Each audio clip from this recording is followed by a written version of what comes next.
ओर से kamikaze drone का इस्तेमाल कर हमले किए गए हैं यूक्रेन की राजधानी पर। कीव में कई जगहों पर इसके बाद विस्फोट हुए।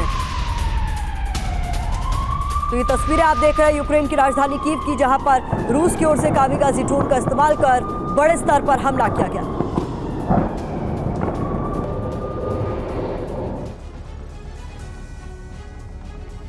गाजा में रिहायशी इलाकों पर ताबड़तोड़ बमबारी हुई है। अस्पतालों पर हमले हुए, आम लोगों की मौत हुई।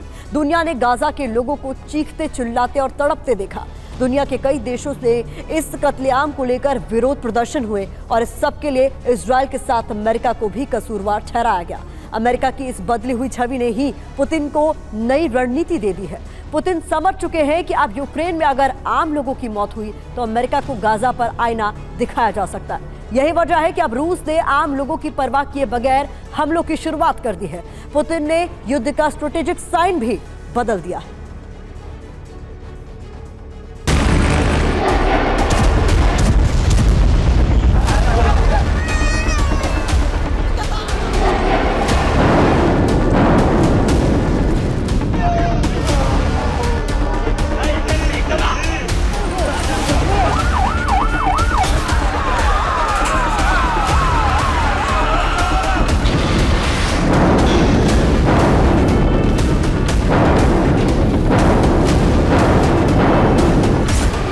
इजराइल से F-16 फाइटर जेट का टेक ऑफ और फिर गाजा की ऊंची ऊंची इमारतों पर बमबारी।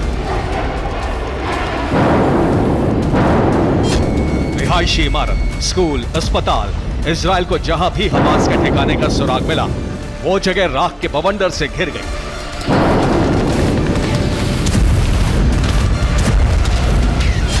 न लोगों की जान की फिक्र, न आम लोगों को निकलने का कोई अल्टीमेटम।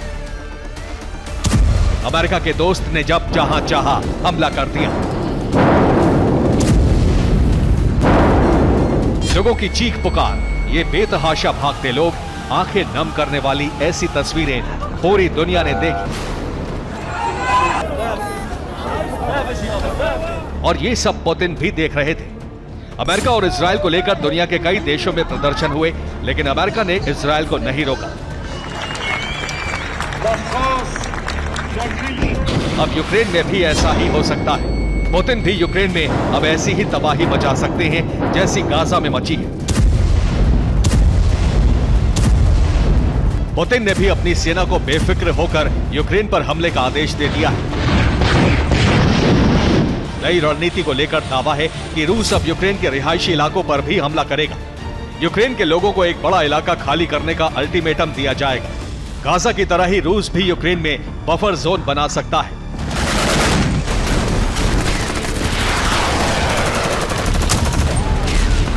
रूस का नई रणनीति का संकेत भी मिल गया है। आपको रूस के टैंक और सैन्य वाहनों पर युद्ध की शुरुआत से ही जेड का निशान नजर आता था। दावा किया गया था कि इसका मतलब जीत के लिए या पश्चिम दिशा से है।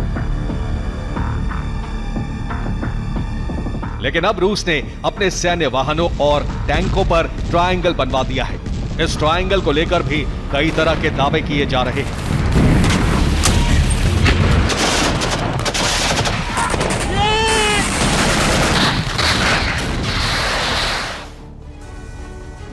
युद्ध की शुरुआत में रशियन टैंक और सैन्य वाहनों पर जेड का निशान दिखा था, लेकिन अब यह निशान ट्रायंगल में तब्दील हो गया है। अब टैंक और सेना की ट्रकों पर त्रिभुज बना हुआ नजर आ रहा है। ट्रायंगल को लेकर वॉर एक्सपर्ट्स अलग अलग दावे कर रहे हैं। एक विशेषज्ञ के मुताबिक ये सिर्फ सेना की एकता का प्रतीक है, जबकि दावा यह भी है कि ये तीन तरफ से यूक्रेन पर हमले का प्रतीक है। तीसरा दावा यह है कि रूस अब गाजा से सीख लेकर यूक्रेन को तीन तरफ से घेरने वाला है और यूक्रेन में एक ट्रायंगल बनाया जाएगा। दावा यह भी है कि नॉर्थ गाजा को जिस तरह से खाली कराया गया, उसी तरह रूस सेंट्रल यूक्रेन पर कब्जा करेगा और यूक्रेनी फौज सिर्फ सीमाओं पर सिमटी रह जाएगी। एक वॉर एक्सपर्ट के मुताबिक ये पुतिन के ऑपरेशन विंटर का निशान हो सकता है। कहा जा रहा है कि गाजा के युद्ध से पुतिन को कई सबक मिले हैं और अब गाजा जैसा प्लान लागू होगा जिसमें गाजा की तरह सेना आगे बढ़ेगी। ब्लैक सी की वजह से रूस ने 3 रूट को चुना है जिससे सेना आगे बढ़ेगी। तो ये तमाम जानकारी आपके सामने हम रख रहे हैं। गाजा की तरह ही रूस आम लोगों को चेतावनी भी देगा ये भी बताया जा रहा है। गाजा की तरह आगे बढ़ा जा रहा है। ब्लैक सी से की वजह से 3 रास्तों को लेकर जानकारी सामने आ रही है और आम लोगों को चेतावनी भी देगा रशिया और इलाके को खाली कराया जाएगा। प्लान के बारे में दावा है कि रूस गाजा पर जैसे हवाई हमले हुए वैसे ही हमले भी करेगा। सबसे अहम, यूक्रेन में बफर जोन बनाना है, जिसकी कोशिश अब तक नहीं हुई थी।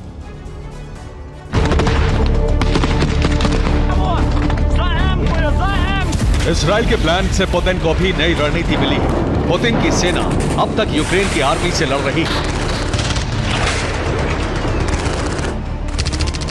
लेकिन अब रूस गाजा की तरह ही यूक्रेन के लोगों को इलाका खाली करने का अल्टीमेटम देगा और फिर हमला करेगा। इजराइल ने जिस तरह से उत्तरी गाजा को खाली करने का अल्टीमेटम दिया था, वैसा ही अब कीव और उसके आसपास के लोगों को रूस दे सकता है।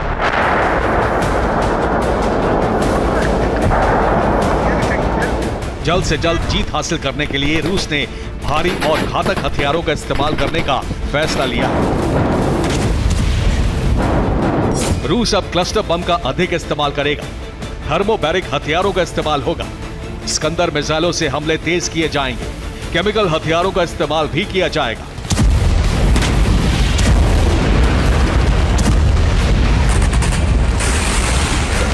रूस की बदली स्ट्रैटेजी के तहत अब कीव पर हमले शुरू हो गए हैं। यूक्रेन की सेना को युद्ध में उलझाने के साथ ही रूस अब आम लोगों में ज्यादा से ज्यादा दहशत भरना चाहता है।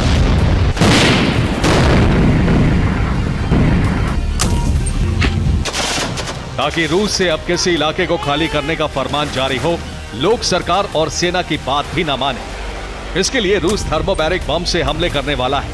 यूक्रेन में अब तक इस बम का इस्तेमाल सैन्य ठिकानों की तबाही के लिए किया गया है, लेकिन अब रिहायशी इलाकों में धमाके का प्लान है।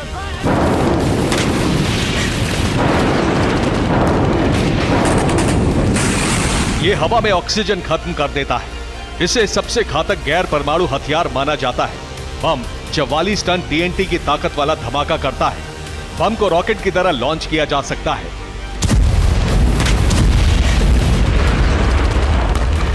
रूस ने थर्मोबैरिक प्रहार की शुरुआत भी कर दी है। यह हमला शुक्रवार को किया गया। यूक्रेन के टॉर्स्की लेज इलाके में थर्मोबैरिक धमाके से भारी तबाही हुई। ये बम जहां भी गिरता है, आसपास मौजूद इंसान और तमाम जीव तड़प तड़प कर दम तोड़ देते हैं।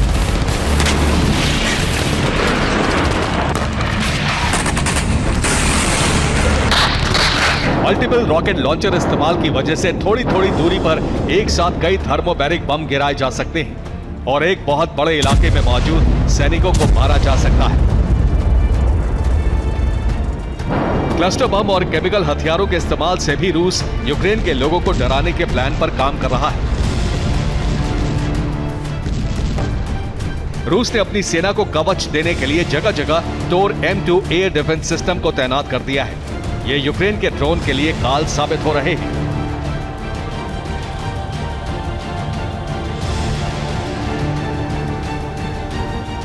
प्लान ट्रायंगल को आगे बढ़ाने के लिए अब द्वीपका में रशियन टैंकों की गश्त शुरू हो गई है।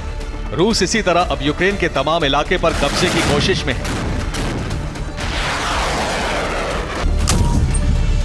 रूस ने मिसाइल प्रहार के तरीके को बदल दिया है। अब स्कंदर मिसाइलों के हमले के कुछ देर बाद दोबारा उसी जगह पर मिसाइल से हमले किए जाते हैं, ताकि बचाव दल या नुकसान का जायजा लेने आए सैन्य अफसरों को मारा जा सके। मिसाइल हमले की रणनीति में बदलाव आया है। एक ही जगह को कई बार टारगेट किया जा रहा है। मकसद हमले वाली जगह पर जुटी भीड़ को टारगेट करना है।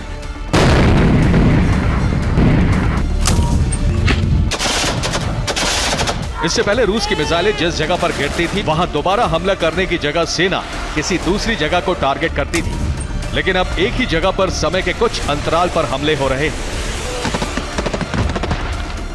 मारियोपोल और बाखमुत की तरह ही रूस का फोकस रिहायशी इलाकों को मलबा बनाने का है। गाजा में जिस तरह से इजरायल ने इमारतों को गिराया है, उससे रूस को लगता है कि अगर इमारतें गिराई जाएंगी तो आम लोग और सेना खुद उस इलाके से निकल जाएगी।